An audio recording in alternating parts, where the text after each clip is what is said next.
King Billy Jerky is the sponsor of this week's Tidbits, and I think I'm kicking us off. Tidbit number 1, Ellie De La Cruz is the first player since at least 1901 with 8 home runs and 18 stolen bases in a calendar month. He is a bit of a freak, old Ellie De La Cruz. Didn't do much last weekend. Who did he play, Randall? I'm pretty sure they played the Orioles. Oh, right. Yeah, gotcha. It was good, mate, though. Good, mate. Getting to see Gunnar Henderson and Ellie De La Cruz going up against each other, and there was a couple of little spotlights they had where, they were fist bumping and having a good laugh when I think Gunnar was on second base and there was a bit of stoppage in play. So it was really good to see, and I think they did a jersey swap at the end of the series too. Okay, that's cool. Pretty cool. Hey, speaking of your O's, mate, old Adley Rushman, OSU boy, they reckon that Travis Bazzana's the best that OSU's seen. So that's pretty big boost to Phil, isn't it? It sure is, mate. Number 1 overall pick there with Adley, and Yep. he's going pretty all right in the MLB last year and this year. So pretty high praise for Travis Bazzana. But mate, I tell you what, they're not wrong. He's crushing, absolutely crushing. I'm sure we'll talk about that later anyway. Yeah, I've got a little bit of a thing to go through with him. He's been absolutely dominating. Tidbit number 2 for me. Shota Imanaga, lowest ERA in first 6 career starts since ER official in both leagues, 1913, including openers. So 1981, Venezuela 0.33, Ferris 0.5, Shawkey 0.75, and Shota 0.78. We've talked about him a couple of times already, and he's absolutely dominating. It's great. Doing real well. Yeah. Tidbit number 3. I think this is you, Davo. Yes, I saw this the other day, and head-to-head since 2010, including the postseason, it's Rays versus the Wankies. So 128 wins for the Rays, 126 for the Yanks, 315 home runs each. Both got 145 steals each. But here, payroll, $892 million for the Rays, $2.7 billion for the Yankees. So it's always good to show up the Yankees, and money doesn't buy you everything. Yeah, that's it. The Rays have had that knack, haven't they, over the last however many years of building a team of I guess the forgotten players or the no names, and they seem to turn some profit out of it. Yeah, and for no names, they hit some home runs. Like, you think they're supposed to be the Bronx Bombers. Yeah, and you think about it, like, that includes Judge's season, 2 years ago, whatever it was, of what he hit 65 home runs or whatever it was. He broke Maris's record. Was it 63 home runs in 1963 or whatever? But not bad, is it? It's pretty good. So, second one, how cool a story is this? So, the Beekeeper, the hero from the Dodgers Diamondbacks game, lands his own exclusive baseball card.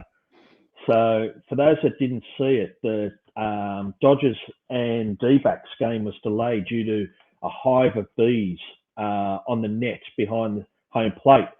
So they call up this guy who was at his son's T-ball game.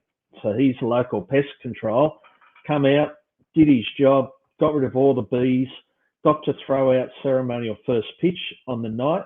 Now he has his own baseball card, and someone will find a one-of-one of that guy. So that's just a cool story. How good is it? I watch a bit of the whatever the baseball show is, like the shows are highlights, and it was pretty cool to see him 2 hours or whatever it took to get rid of all the bees and then throw out the first pitch, and pretty special for him, that's for sure.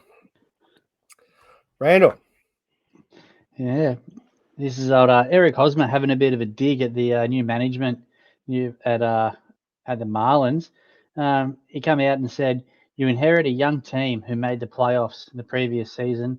We have a second-year manager who was manager of the year last year. You come in and immediately blow it up. Bold strategy, Cotton. to see if it pays off, eh? Yeah, He's dead set. He's dead set, right? Isn't he? Yeah. So it's crazy. You think the season they had last year, yeah, they're not performing right now early on in the season, but give them a shot. Yeah. Oh, So they're below not performing. They got beat by Oakland 20-2 or something the other day, didn't they? Or yeah, it was horrible. Oh, and then they trade away, Luis Ariz. Like, they're one of the best hitters in the game, and they just trade him away, but they're still going to pay for him. Yeah. Everything except for the minimum. Yeah, it's pretty crazy, isn't it? It's just dumb. Damo, sorry I couldn't answer your message earlier. In jail. TV show, Quick Pitch, ? Yeah, Quick Pitch. It's a good show. It's on about 11 o'clock every night on Foxtel, and it goes through every MLB game that's been on that day. Yeah, that wasn't the one I was talking about, Damo. I can't even, whatever it is on Fox, just like the Fox News sort of thing. So I think that's also on that Quick Pitch is normally on a Saturday morning, I think, on Fox, and it's usually pretty good. Strike Zone. Strike Zone on a Strike Saturday Zone. morning. That's right. Strike Zone. That's the one. And then that's not bad either, is it? Footy. Yeah. Yeah, it's pretty cool. What do we got, Randall, for number 6? Tom Brady came out with this little comment when they're talking about the Deflate Gate. The NFL spent $20 million and found that it was more probable than not that he was generally aware that someone may have deflated his footballs. He says, you could have just given me the 20 million and I would have just told you I fucking did it.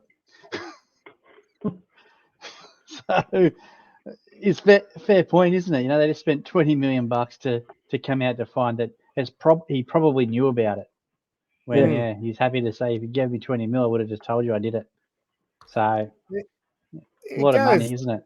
It is a lot of money, but deflating footballs, like, this is a future Hall of Famer coming out and saying he cheated. Yeah, like, is it like a Lance Armstrong, Barry Bonds, Pete Rose? Well, the Raiders are still dirty at him for the so-called non-pass from years ago. Yeah. It was the Raiders, I think, wasn't it? In that playoff game? Another one you're talking about. Yeah. Other quarterbacks would have felt and seen it every time they played there. You think there would be something said, but not at all. Not at all. The show must go on. Hello. Must be your eldest boy, is it, Randall? Yes, mate. He must be up, sitting upstairs, like in bed or something like that, watching it on his phone, probably. Beautiful. That'll be online since there's no jerky to come and steal. Yeah. That's right. Yeah, there's no King Billy to come and get. I tell you what, we're going to have to check out the gourmet section for that kangaroo. I reckon we'll go and have a look, but we do thank King Billy Jerky for sponsoring this segment. Go to kingbillyjerky.com to grab yourself a little bit of jerky there. He will deliver. Water. What was that, mate? It's making my mouth water. Yeah, it's pretty good. Last week we got about, I don't know, I had half a kilo worth of beef, and I reckon it lasted about 2 days in our household. So mine didn't make the weekend. Rubes loved it. He's let's just say his toilet stops are about as green as this logo here that I'm about to show. So they were about that green, I reckon.